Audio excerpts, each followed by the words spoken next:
Hola, bienvenidos a Inner Healers Web TV. Hoy, por quinto año consecutivo, estamos celebrando Earth Day Perú, de la mano con Earth Day Network en todo el mundo. Mi nombre es Luciana Stiglitz y soy la directora y fundadora de Inner Healers. Hoy tenemos como invitado especial a Jean-Paul Tapja. Él nos va a hablar sobre cómo podemos estimular en la gente que nos rodea, en las personas que viven con nosotros en casa, en las personas del trabajo, cómo podemos estimular una conciencia Go E-Green. Para esto nos va a hablar sobre qué hacer con el e-waste, cómo podemos manejar el junk mail y algunas otras cosas más. Gracias, Jean-Paul, por estar aquí con nosotros. Nos gustaría saber, según tu experiencia, ¿qué es e-waste? Bueno, e-waste son realmente, en español se dice REA, que son los residuos de los aparatos eléctricos y electrónicos, ¿no? Eh, es el equivalente al e-waste. Entonces es algo que hoy día, claro, se genera mucho porque eso incluye todos los aparatos electrodomésticos, sobre todo computadoras, teléfonos, aparatos más grandes, más chicos, pero todos los que son eléctricos y electrónicos, ¿no? Eso incluye inclusive el tema de los focos, las baterías, ¿no? Las baterías de los celulares también, ¿no? Entonces es un gran volumen de material que finalmente es un desperdicio que contamina en el mundo, porque cada vez también, digamos, la velocidad de recambio de estos aparatos es mayor, ¿no? O sea, los celulares, las computadoras, etcétera, etcétera, ¿no? Entonces estos tienen materiales, digamos, contaminantes como gases y, digamos, diferentes minerales que contaminan y que son dañinos para la salud, digamos, ¿no? Entonces no hay un control de eso y todavía, digamos, si bien es cierto hay esfuerzos a nivel mundial, eso varía mucho y, digamos, no estamos de ninguna manera en el ideal, ¿no? Entonces estos materiales son materiales que tanto se dan en casa como en la oficina también. Exactamente, bueno, se generan en la casa a todo nivel, inclusive como te decía, el tema de los focos, el tema de las pilas, que en el Perú, por ejemplo, no hay mucha conciencia de reciclar ni ningunos métodos de reciclar. Si tú vas a los sitios de reciclaje, no vas a ver comúnmente que hay el tema de reciclaje ni de focos ni de baterías, ¿no? Con lo cual, y es probablemente uno de los efectos más contaminantes, ¿no? Y en Perú ni siquiera tenemos eso, ¿no? Entonces, y efectivamente, eso se da obviamente en las casas, se da en las empresas. El e-waste empresarial también es grande, ¿no? De hecho, por ejemplo, IBM tiene más de 400.000 empleados y IBM sí tiene, por ejemplo, una política en la cual cómo es que todo esto que va reciclando, tanto de la propia IBM de sus empleados como de las empresas que le da servicio, por ejemplo, porque IBM, por ejemplo, alquila equipos, ¿no? Que finalmente son retornados. Igual IBM tiene una política de cómo hacer que todo este e-waste se canalice de la mejor manera para que el impacto, finalmente en el caso de IBM sostiene que solamente el 1% va realmente finalmente a los botaderos, ¿no? A los rellenos sanitarios, digamos, ¿no? Pero tienes que tener una política muy estricta. ¿Por qué? Porque acá, por ejemplo, en el Perú, si bien es cierto, hay plantas, que eso es un avance, que están destinadas justamente más al sector empresarial, ¿no? No hay tanto para el consumidor. Esas plantas lo que hacen es, lo que pasa es que te recompran, de alguna manera te dan un valor por el e-waste que tú estás dando, y lo que ellos hacen es descomponen, desensamblan este e-waste y luego lo mandan a otros lados, como por ejemplo a China o a diferentes lugares del mundo donde hay plantas que efectivamente son los que van a recuperar el material que tiene valor y que puede ser reusable, como qué sé yo, pues puede ser oro, puede ser cobre, etcétera, etcétera, o otros materiales. Acá en Perú no hay, acá en Perú lo único que hay es para, digamos, descomponer, clasificar y exportar eso para que otros te lo recompren en otro lado, digamos, ¿no? En esos otros lados lo que hacen es sí, recuperan finalmente, como te digo, el oro, el cobre y todo eso, o partes que pueden ser reutilizadas otra vez en computadoras, teléfonos, etcétera, ¿no? Entonces, eso a nivel acá empresa, pero a nivel inclusive el e-waste doméstico, digamos, eso, digamos que llega finalmente, puede ser que llegue ahí, pero vía, digamos, los chatarreros, los recicladores informales que están en estos mercados tipo, ¿no? Las Malvinas, etcétera, etcétera, donde por ahí va, ¿no? Pero no es que el consumidor inclusive directamente tenga la conciencia de que va a reciclar el e-waste, digamos, ¿no? El de casa no tiene una conciencia de reciclar el e-waste, si te das cuenta. O sea, ahora a lo mucho reciclas el plástico, el papel, ¿no? Los tetrapacks, etcétera, pero el e-waste, el consumidor final no es que esté muy consciente de reciclaje, ¿no?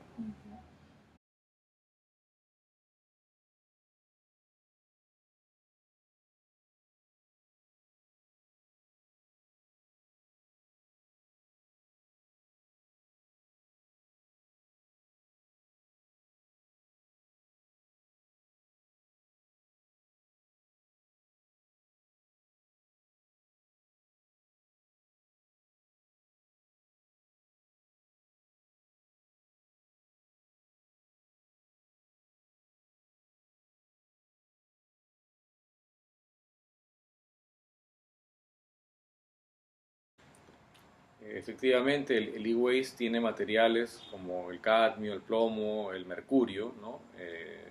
Que son efectivamente a diferentes niveles pueden traer problemas de cáncer, ¿no? O problemas en diferentes, digamos, partes del cuerpo humano, incluyendo el hígado y, digamos, los riñones. Eh, También puede haber temas con la vista, etcétera, etcétera, ¿no? En general, efectivamente, esos son temas muy...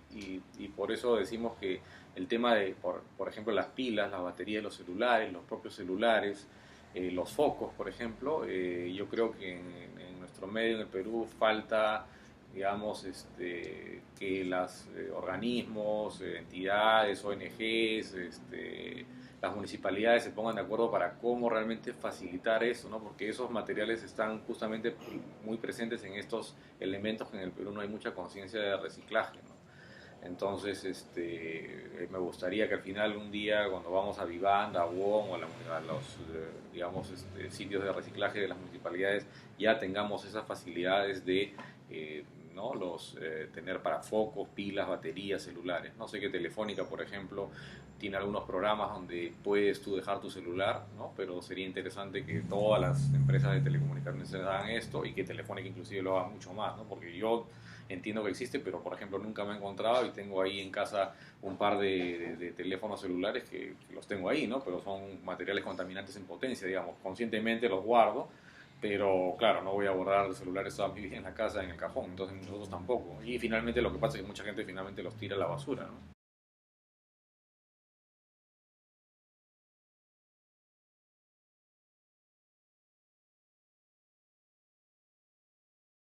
Sí, hay plantas dedicadas al desperdicio electrónico, pero están destinadas realmente a focalizadas más digamos, en empresas o organismos, digamos, del gobierno, que son los que, digamos, tienen volumen, ¿no?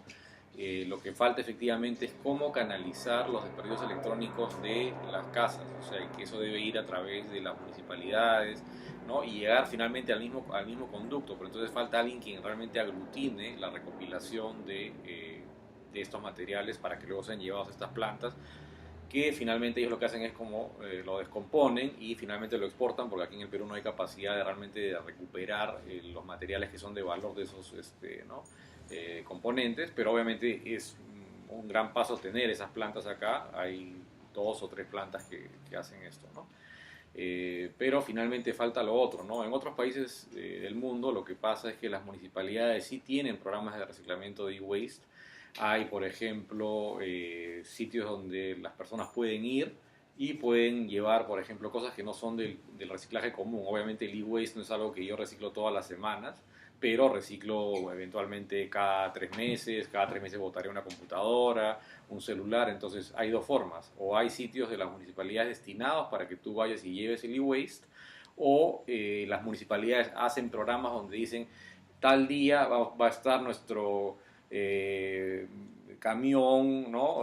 Portátil, digamos, para que las personas se acerquen a un lugar puntual del distrito y lleven su e-waste, ¿no? Entonces hay dos formas de hacerlo, o sea, tener un sitio permanente que normalmente no queda muy cerca porque de alguna manera es una especie de ya casi relleno sanitario, pero donde está clasificado el e-waste para poder, digamos, depositarlo de la mejor manera posible, o la municipalidad se acerca periódicamente y dice, no, este fin de semana de tal día de abril, en cerca de la municipalidad o en tal lugar, en el supermercado, en tal sitio, estará nuestra, ¿no? campaña de e-waste para recoger en ese momento el e-waste, ¿no? Entonces eso, por ejemplo, hace falta acá en nuestro medio.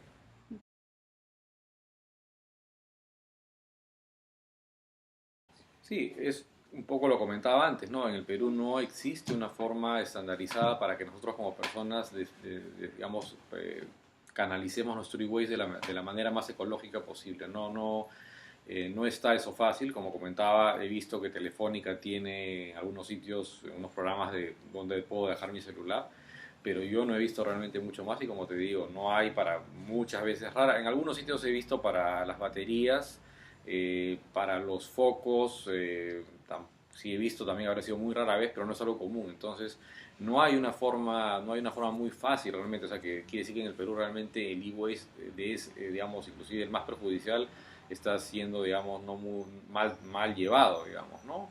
Las computadoras y esto, como te digo, sí, por canales informales o formales, hay estas plantas que realmente reciclan esos componentes y puede ser que tengamos un nivel aceptable, no tengo el número exacto, pero finalmente va a ser canalizado estas plantas que llegan, como te digo, a China o a algún lado, o sea, primero acá para desarmarlas y, ¿no? Depositar también lo menos posible y luego lo que no es procesado acá lo procesado en otro lado, pero lo que es lo de la casa de los domésticos, tanto la parte de las computadoras como los celulares, como los focos y las baterías, no hay en este momento un conducto importante, ¿no? Una cosa estructurada a nivel, como te digo, ahí las municipalidades son los principales agentes de esto, ¿no? Puesto que, digamos, a las pilas o los focos es algo que definitivamente, o sea, no le interesa a nadie en particular comprar porque no tiene ningún valor. Mientras que las computadoras o partes de los teléfonos y las computadoras sí puede ser que tengan un valor residual y de hecho lo hay, entonces hay una cadena ahí, ¿no? ¿No? De valor que alguien finalmente va a terminar comprando y va a pagar algo por eso y entonces paga un precio cómodo por lo que está comprando y se encarga de, obviamente, de, digamos, lo que ya no es renovable, lo va, digamos, a poner de una manera segura, ¿no? Para que no contamine. Eso ocurre en las computadoras, como te digo, pero no en otros materiales como las pilas, los focos, ¿no? O las baterías de los teléfonos también, ¿no? Entonces ahí es donde finalmente alguien tiene que hacer algo más, que ya tiene que ser algún tipo de... normalmente son los municipios, gobiernos locales, o podrían haber, no sé, pues ONGs que trabajen en esto. Digamos, si es peligroso o es muy dañino el que un foco de los efectivamente, inclusive de los cualquier foco, porque todos tienen gas adentro, pero los más modernos, los ahorradores, inclusive pueden ser inclusive hasta más peligrosos y no es nada recomendable que se rompan unos focos en la casa de uno, digamos, ¿no? No los podemos, no tiene sentido guardarlos, entonces lamentablemente el día que va a un tiradero ese gas va a salir finalmente y es definitivamente dañino para el medio ambiente, para la atmósfera. Las pilas es lo mismo, las pilas van a terminar, digamos, sulfatándose, botando digamos, gases que tienen por los materiales químicos que tienen dentro de la misma. Y entonces también, nuevamente, esos tienen que tener un conducto digamos, de reciclaje lo mejor posible que pueda hacer para no efectivamente contaminar el medio ambiente. No.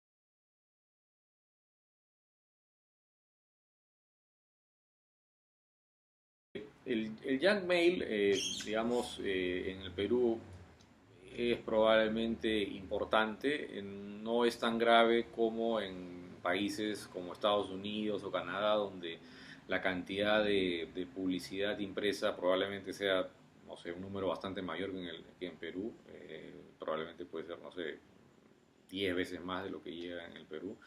Pero en cualquier caso, igual, es una cantidad importante.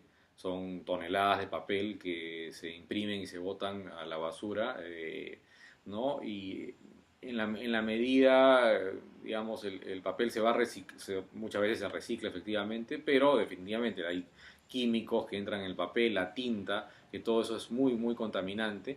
Para, por ejemplo, poder reciclar papel igual, en el proceso de reciclaje hay que implementar muchos químicos para blanquear para sacar la tinta que tiene en ese papel digamos, blanquearla, es un proceso obviamente de lavado digamos, con materiales químicos que definitivamente contaminan igual, ¿no? Entonces, en la medida que podamos reducir el junk mail, los impresos, obviamente es mejor.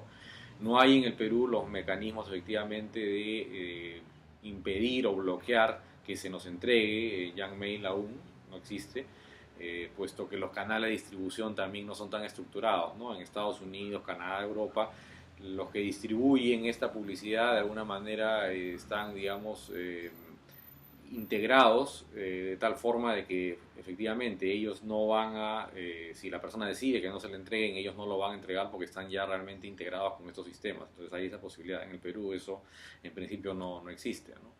Entonces también tendría que haber un tema de organización de las municipalidades, por ejemplo, de los gobiernos locales, es decir, que las compañías que distribuyen periódicos y métodos y digamos medios, temas de publicidad impresa, deberían pasar por un tema de este tipo de proceso, digamos, ¿no? Donde el ciudadano tenga la opción de decirle al distribuidor que no quiero que me entreguen esa publicidad, ¿no? Nuevamente depende más de todo caso, en ese caso, de algún tipo de entidad reguladora local o digamos, provincial, digamos.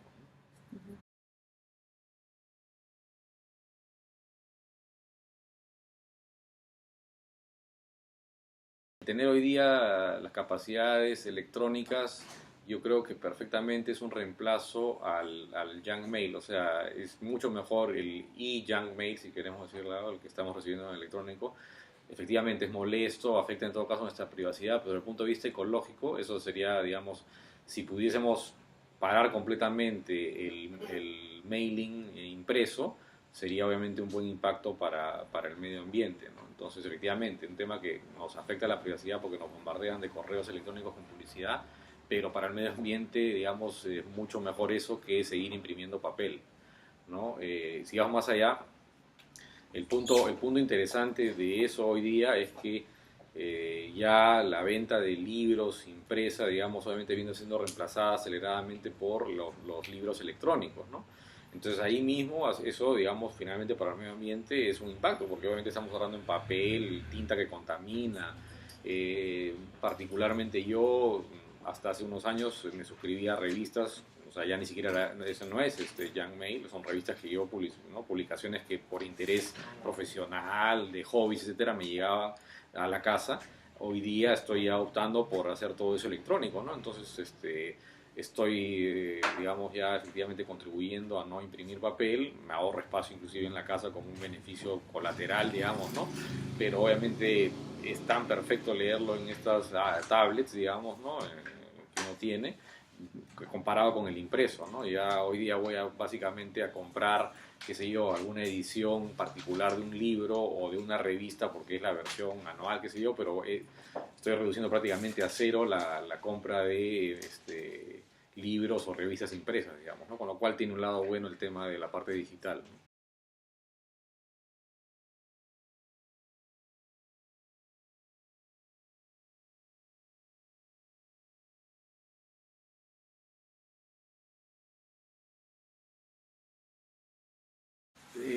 A ver, en ese tema del opt-out, digamos, electrónico,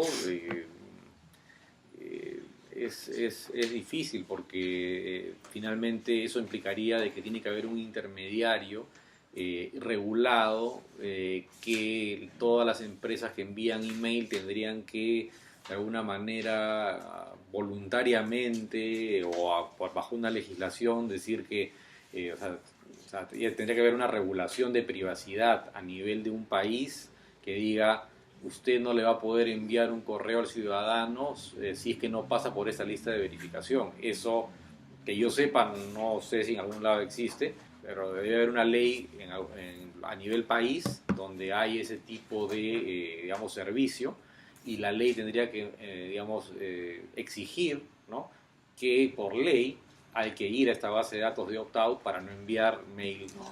Entonces, claro, esa es la forma de aplicarlo, obviamente. Entonces tendría que haber primero una ley a nivel país de privacidad donde cualquiera que envía un mail haya pasado por ahí y tengan que supervisar a este que envía, porque esa sería la única forma, ¿no?, de regular eso, ¿no? Es un proceso, yo creo que bastante, que va a tomar mucho tiempo hasta que lleguemos a algo de esa naturaleza, porque yo creo que no es tan fácil controlarlo, ¿no?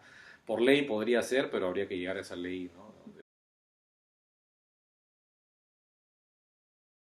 Como te decía, es el tema de algo que si es que alguien puede hacer algo más por contribuir al tema de tener mecanismos donde podemos canalizar focos, pilas, celulares de una manera mucho más masiva, creo que sería muy importante y que contribuiría en el país a reducir el tema de la contaminación por ese lado, ¿no? Entonces yo pienso que eso es algo muy grave y a la vez que como no tiene ningún valor de recuperación, finalmente en el Perú se termina tirando todo eso a la basura, contaminando, digamos, teniendo impacto en la salud de las personas, contaminando el medio ambiente, la atmósfera. Entonces es un tema que nadie le toma cuidado porque, digamos, nadie de ese reciclaje, ni formal ni informal, recupera algo, ¿no? Entonces, te das cuenta, ¿no? En lo otro, en el e-waste tradicional, hay alguna cadena porque hay un valor de recupero, ¿no? En el otro no, y entonces, y probablemente contamina más inclusive que el e-waste electrónico como el de una computadora o el de otro tipo de aparatos, ¿no? Esperamos que hayan disfrutado esta entrevista, la hemos hecho todo el equipo con mucho amor